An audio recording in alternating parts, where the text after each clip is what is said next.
everyone. How are you? Thank you so much for joining me. I am thrilled. I'm Dr. Liz, and I am thrilled to have you here today for our live. This is a follow up. We're going to talk about what do you do, what should you be doing after we have that critical conversation, okay?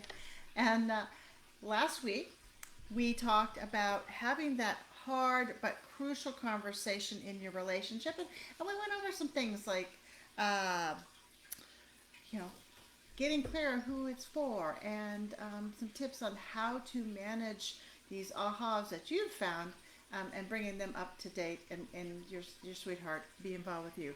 Today, I want to do a follow up on it. And are you experiencing relief or relief after you've had that crucial or critical conversation? Because for many of you,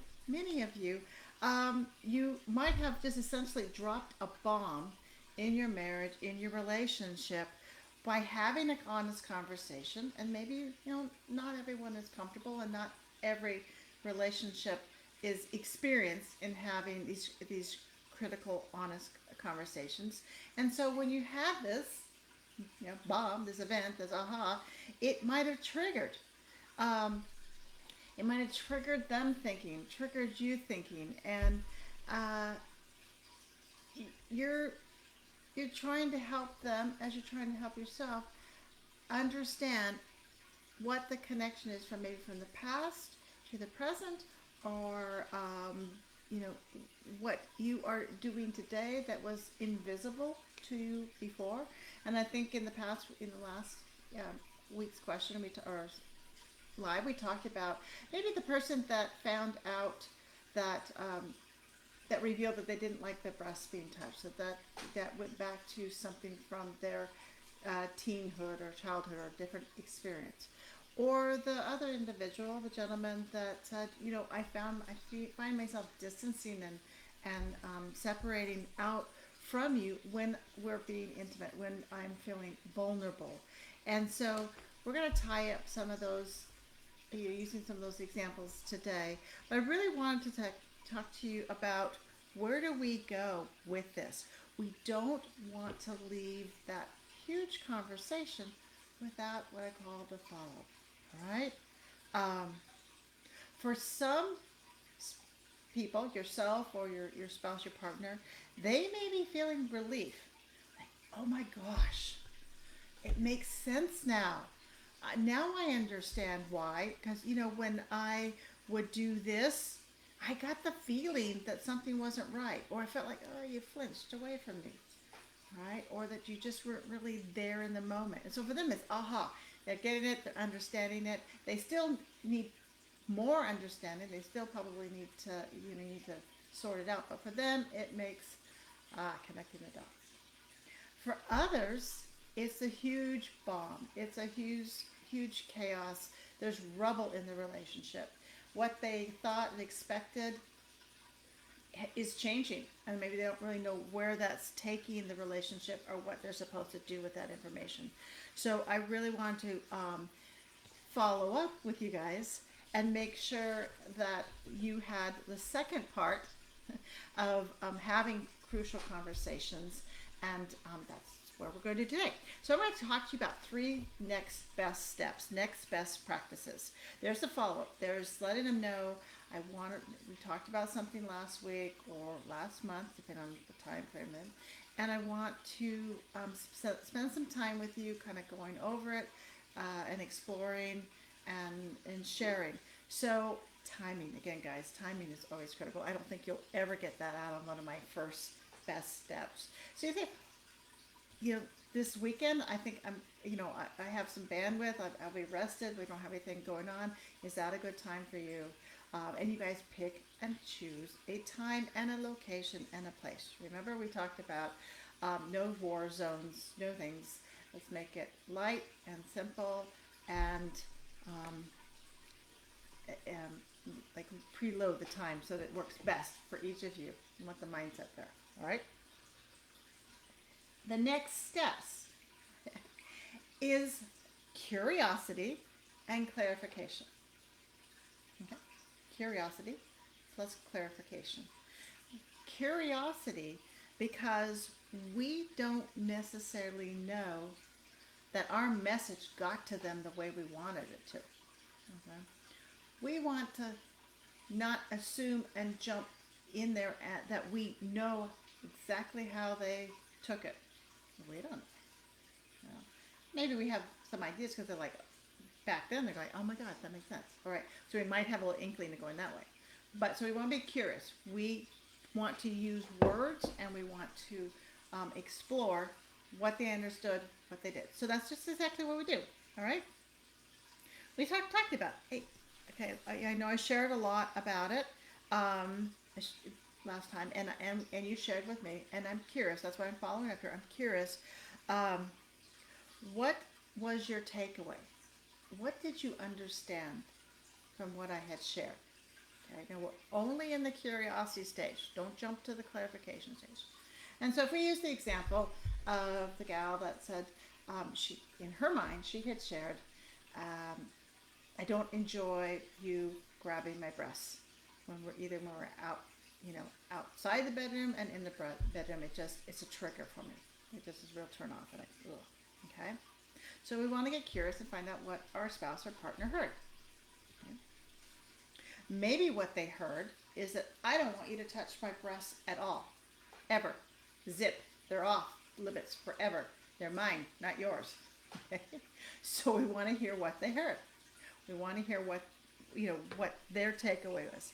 And so they may say, I heard something like, you don't want me to touch your breast. You don't like me touching your breast. You're turned off when I touch your breast. You don't want me to ever go there again. And I don't know what to do with that because I like your breasts. Right? Good. I like your breasts. She likes your breasts. And so what we want to do in that thing, okay, we take note of that. And then we do the clarification. Right? We say, oh, okay. I can understand how that might have hurt, or oh my gosh, that is not my intention. Okay, let me I guess get a little more clear about what I meant by that. I do want you to touch my breast, but I want you to touch my breast in a way that feels more loving, or doesn't touch this area. I don't like the grabbing, or I like the stroking. So then we got to get real specific. And for some people, that kind of like, oh, I got to talk about that. Yeah, we got to talk about that. Okay, we want them to know what we like. We want to be clear what we like as well. All right? So that's where the clarification part comes in. Now, if we use the other example, the gentleman that that when he was holding his spouse, or in certain situations that were, with lots of people there, that he was distancing and disconnecting, and she's like, are you okay? No, you're not really there.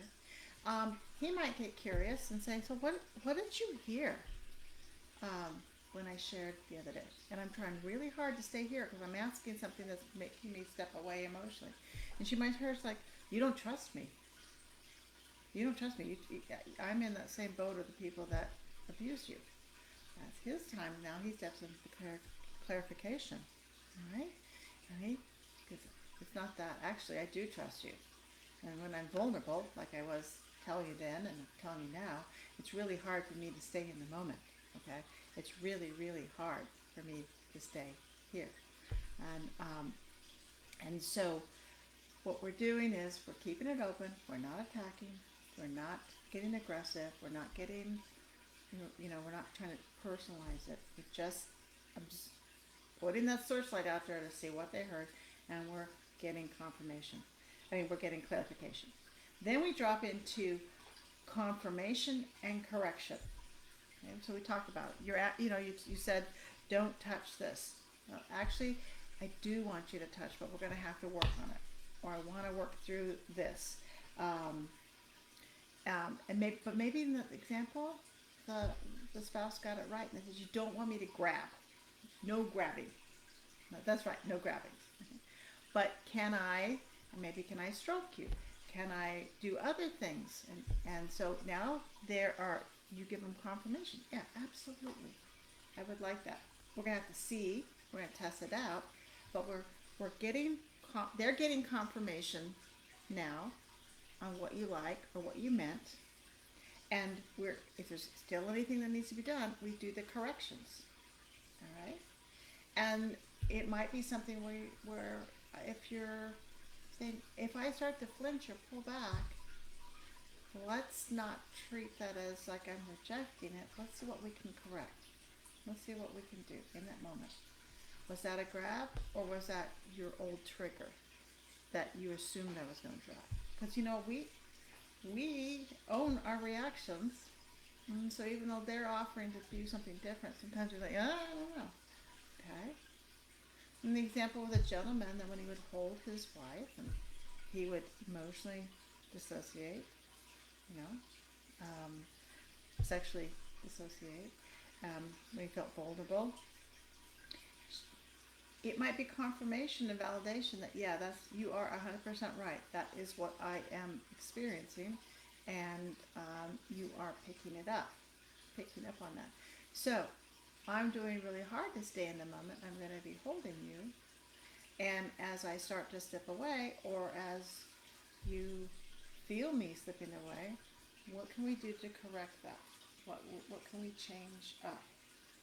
And so they get to talk about and figure out different ways to help him stay grounded in the moment, to help her feel connected.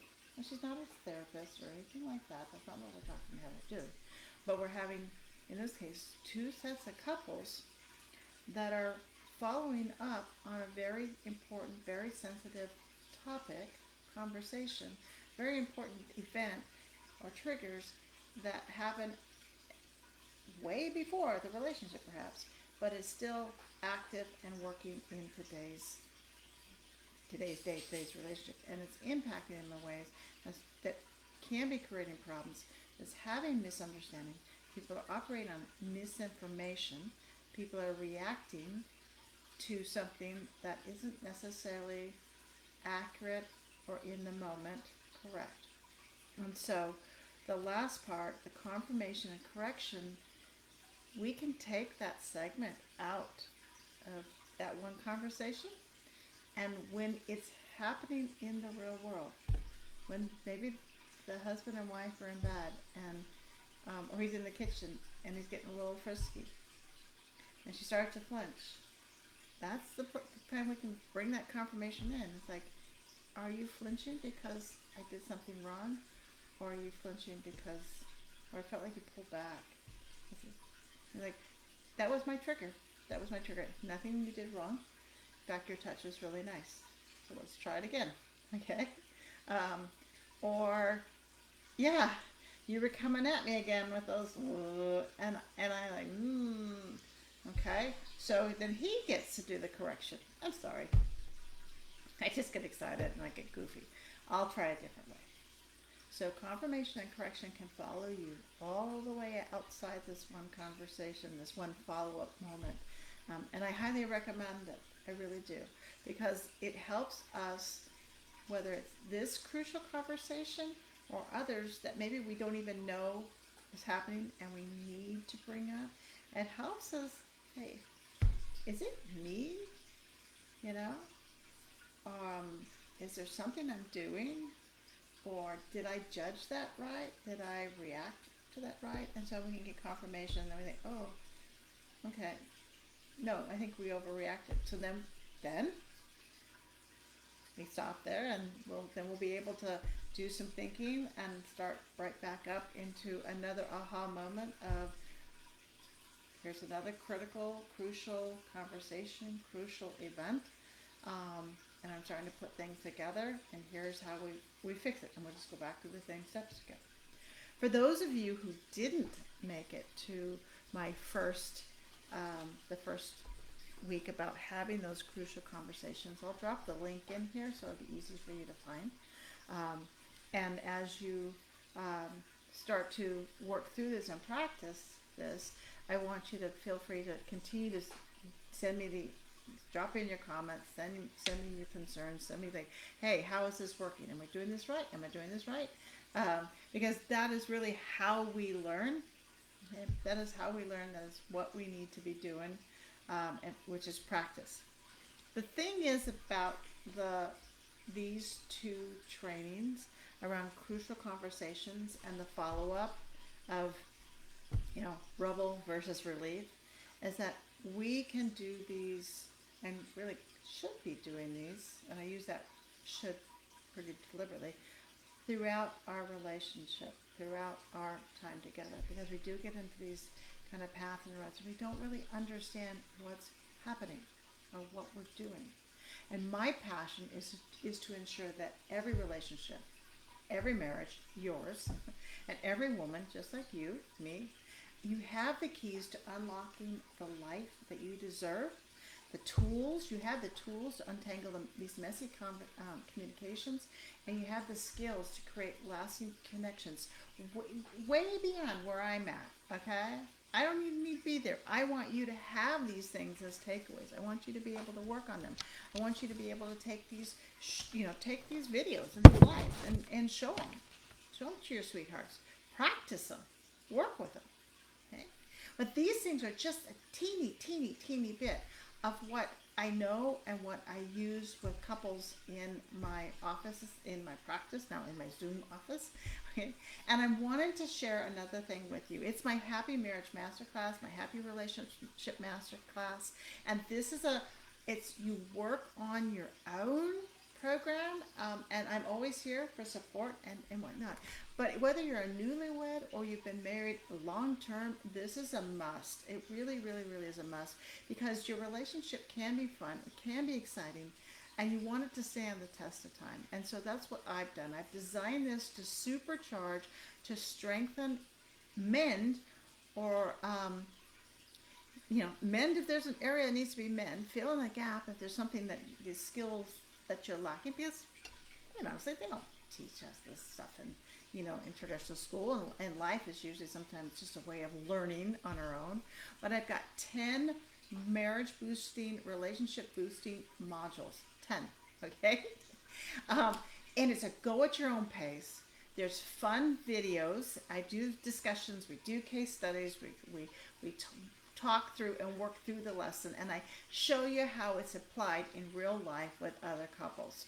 You can jump around at any time to any module that just looks interesting or says, hey, we need to look at that. There's free printables that you will download.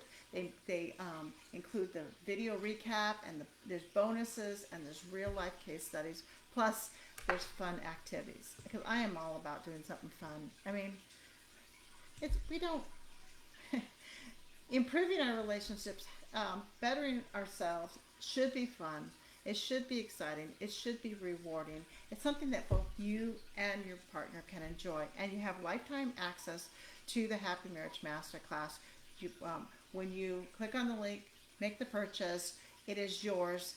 And as I continue to put more and more programs in there, other freebies, other bonuses, you get those with your lifetime membership. Okay? All right. So that's it. I'm going to also, because you're part of the VIPs in my world, I'm going to also drop in a special discount code for you, the coupon. So make sure you use that. But use the link, drop in there, look at my Happy Marriage, Happy Relationship Masterclass. It's designed to strengthen you and your relationship. You don't need to have them sit down with you, and vice versa. Share the course with them, have them work on it on their own and bring back their ideas to you, or make it a bit of a date night, okay? It can be fun, truly. Those activities are fun. Make it a date night. Okay. That's some of my things, okay? You need to have more fun, and that pops up the passion. So there's a little sexy stuff in there too. Come on.